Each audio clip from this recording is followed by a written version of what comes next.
देखिए स्टूडेंट्स, अब हम आप लोग को बताने जा रहे हैं काशी के बारे में। काशी, तो ये काशी जो शहर है जो भारत का या दुनिया का सबसे, मान्यता ये है कि ये जो काशी जो शहर है ये दुनिया का सबसे प्राचीनतम प्राचीनतम सभ्यता, यहाँ संस्कृति है। और ये हिंदुस्तानी नहीं, ये दुनिया का सबसे प्राचीन शहर है। इसका विवरण हेनसांग ने 6वीं शताब्दी में अपने भारत यात्रा के दौरान लिखी किताब में भी किया है। और है ना सो बहुत सारे ट्रेवलर्स ने भी इसका काशी के बारे में उल्लेख किया है। और ये बुद्ध जैन ग्रंथ में भी इसका विवरण है कि ये जिससे पता चलता है कि ये काशी जो है सो हमारे दुनिया का ही सबसे प्राचीनतम और सबसे बड़ा संस्कृति है। यहाँ की संस्कृति बहुत ही पुरानी है। तो अब हम आपको बताने जा रहे हैं काशी के बारे में। काशी जिसका नया नाम वाराणसी या बनारस हम कहते हैं, तो इसका पुराना नाम काशी है। और यहाँ पर जो ज्योतिर्लिंग है उसको काशी विश्वनाथ शिवलिंग है, उसके बारे में बताएंगे। और ज्ञानवापी कुआं है। काशी विश्वनाथ मंदिर परिसर में जो कुआं है उसको ज्ञानवापी कूप कहते हैं या कुआं, तो उसके बारे में हम विवरण देंगे। तो देखिए ये जो काशी विश्वनाथ मंदिर है, ये ज्योतिर्लिंग है। तो देखिए मान्यता है कि 12 ही मुख्य रूप से 12 ज्योतिर्लिंग के बारे में हम लोग जानते हैं कि मुख्य रूप से है, जिसमें काशी विश्वनाथ में एक है। लेकिन जान लीजिए कि मुख्य रूप से जो है ना ज्योतिर्लिंग जो होता है 64 है, लेकिन विशेष महत्व 12 ज्योतिर्लिंग को दिया गया है, जिसमें काशी विश्वनाथ ही को सबसे ज्यादा महत्व दिया गया है। तो ये काशी विश्वनाथ ज्योतिर्लिंग है, इसके बारे में हम आपको बताते हैं। इसके पुराणों में इसके बारे में बताया गया है। ये जो काशी विश्वनाथ जो है ना ज्योतिर्लिंग है उसके बारे में बताया गया है कि ये जो है ना ये अगस्त मुनि ने बताया कि ये जो है ना सो एक बार की बात है, सतयुग की बात है, जब भगवान शिव है ना, भगवान जो शिव है सो एकदम रौद्र रूप में आ गए थे, यानी कि बहुत ही क्रोध में आ गए थे। उनका रूप एकदम रौद्र रूप हो गया था, बहुत क्रोध हुआ था। तो उस क्रोध को शांत करने के लिए सतयुग में इधर उधर घूमने लगे, विचरने लगे शांति के लिए। तो अंत में जाके शांति पाने के लिए वो उन्होंने मेडिटेशन या तप ध्यान ये सब करना शुरू किया। तो इस ध्यान करने के लिए उन्होंने जगह चुना। तो ये घूमते घूमते काशी पहुंचे और काशी में एक जगह का उन्होंने चुनाव किया जहां पर वो बैठ के ध्यान करने लगे, मेडिटेशन या तप करने लगे।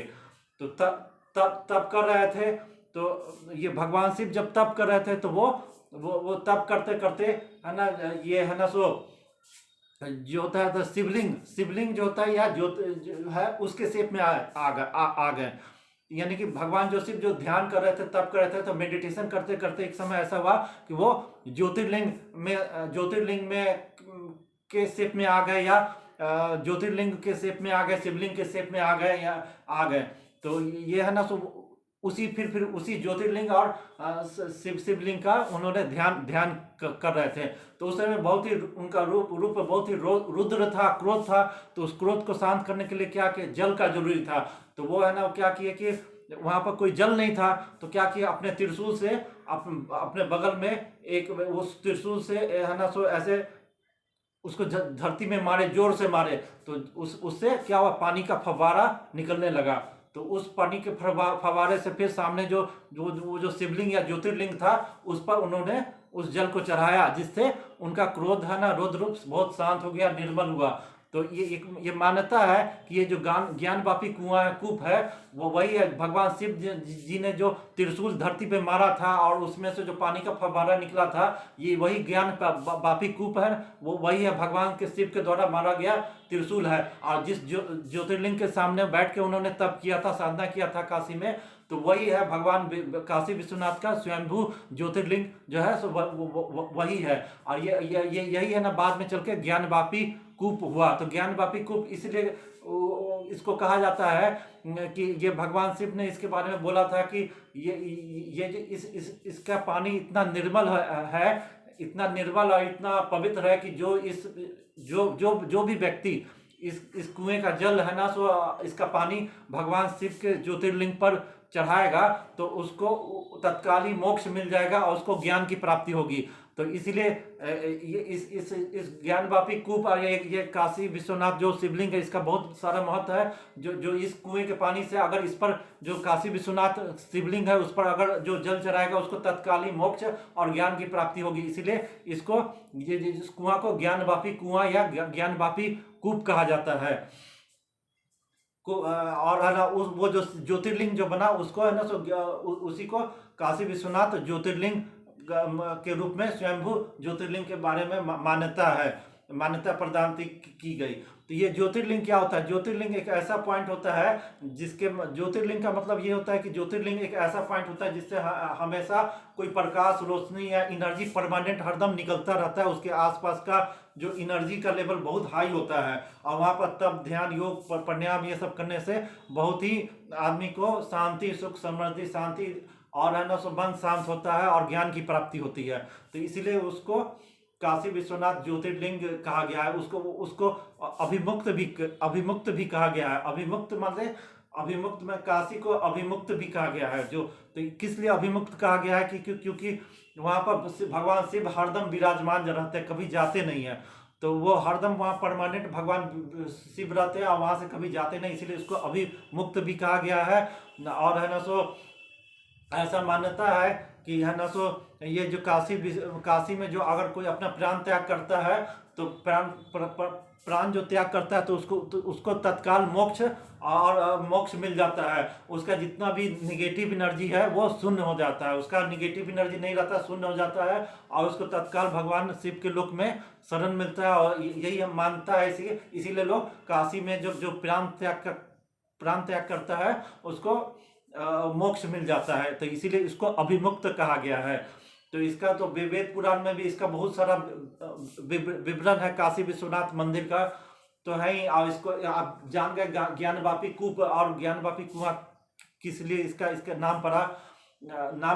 और इसके बारे में और भी विवरण बताते हैं कि इस मंदिर के बारे में कि इसको क्या क्या क्षति पहुंचाएगी। तो 1194 ईस्वी में जो है ना मोहम्मद गौरी का कमांडर था कुतुबुद्दीन ऐबक। तो कुतुबुद्दीन ऐबक ने जब है ना ये जयचंद से युद्ध किया और कन्नौज का राजा था जयचंद, तो उसको हराने के बाद पूरे उत्तर भारत में है ना कुतुबुद्दीन ऐबक है ना तोड़फोड़ करना शुरू किया। और इसी सिलसिले में उसने जाके काशी विश्वनाथ मंदिर को भी ध्वस्त कर दिया 1194 में। तो इसको पहला क्षति कौन किया? मुस्लिम शासक जो है ना गुलाम वंश का था कुतुबुद्दीन ऐबक ने इस मंदिर को ध्वस्त कर दिया। फिर बाद में इसको 100 साल के बाद फिर इसका निर्माण हुआ। फिर 14वीं शताब्दी में भी फिरोज शाह तुगलक ने इस मंदिर को काफ़ी क्षति पहुंचाई, लूट मार किया। फिर आगे चल के शाहजहां ने भी इसको एक बार है ना मंदिर तोड़वाने का 16वीं शताब्दी में इसको काशी विश्वनाथ मंदिर तोड़वाने का आदेश दिया था। लेकिन हिंदुओं के भारी विरोध के कारण वो मंदिर नहीं तोड़वा पाया। लेकिन है ना छोटे छोटे मंदिर, अनेक मंदिर को तोड़ दिया गया। और उसके बाद में है ना 1600 लगभग 1669 में औरंगजेब ने इस मंदिर को फिर से तोड़वा दिया। जो बाद में 1780 में इंदौर की जो महारानी थी अहिल्याबाई होलकर, उसने इस मंदिर का फिर पुनर्निर्माण करवाया। और है ना फिर है ना 1835 में पंजाब के महाराजा जो थे महाराजा रंजीत सिंह ने इस मंदिर के गुंबद पर 1 टन सोना जो है ना लगभग 1000 किलो सोना का इस पर है ना चादर इसको चढ़वा के इसके गुंबद पर है ना चढ़ा के इस मंदिर का शान शौकत बढ़ाया। तो यही है इसके काशी विश्वनाथ मंदिर और ज्ञानवापी जो है ना कुएं है उसके बारे में आपको जानकारी दे रहे हैं।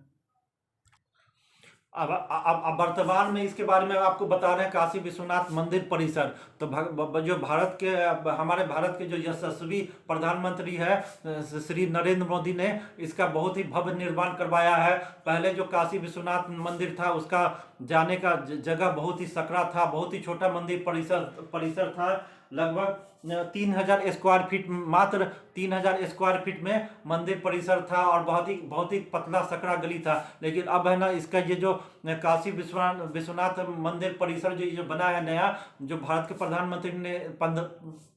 प्रधानमंत्री ने जो इसका निर्माण कराया है वो लगभग 5 लाख स्क्वायर फीट के एरिया में अब ये भव्य मंदिर परिसर बन चुका है। और अब है ना सीधा गंगा घाट से गंगा में जो ललिता घाट है वहां से सीधे जल लेके स्नान करके लोग जाएंगे, और गंगा में स्नान करके सीधे ललिता घाट से सीधे है ना 120-25 फीट का मोटा जो लंबा चौड़ा रास्ता है उससे सीधे भव्य मंदिर परिसर में जाएंगे और भगवान शिव के शिवलिंग पर जल अर्घ करके अपने अपने पूजा अर्चना कर सकते हैं।